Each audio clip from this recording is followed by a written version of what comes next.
Ang sagol ani mga silingan, ubi. Na ubi ba, ubi. Oh.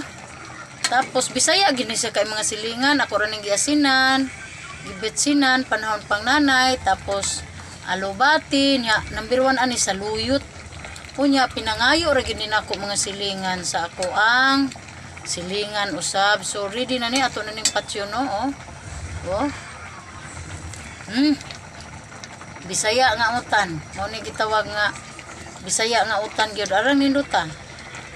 Bisaya ra gid ni siya mga silingan. So wa ni nato gipalit kay pinangayo raman. Mga ngayo naman sa mga silingan karon so nagbulok-bulok gyud ang kainit aning akong oh.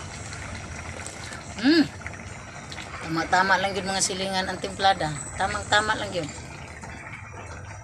Parang katama-tama. Tamang-tama lang yun. Nindot. So, ato ning haono, no?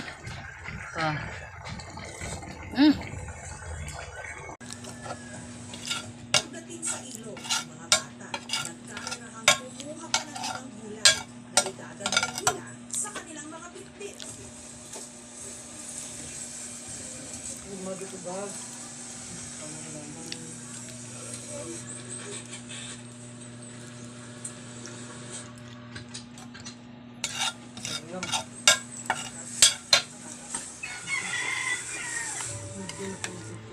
Ang pinakamatanda sa grupo, ang 13 anyos na si Michelle.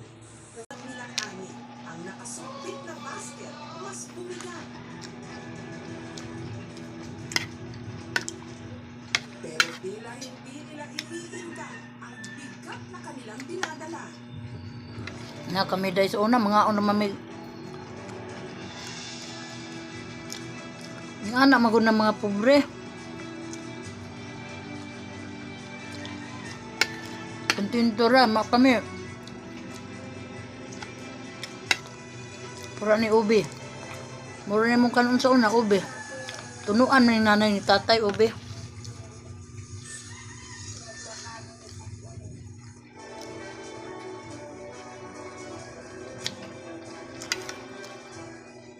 Makalipas ang 2 oras, narating na nila ang high school for the Lumans. Ang una nilang binisita, ang gurong si Gypsy. Pila inyong giyano sa ako ay balik diya. No, sugi na akong kuhaon. Kaya, no. Nag-ibog ko dun sa akin. Laban ka no?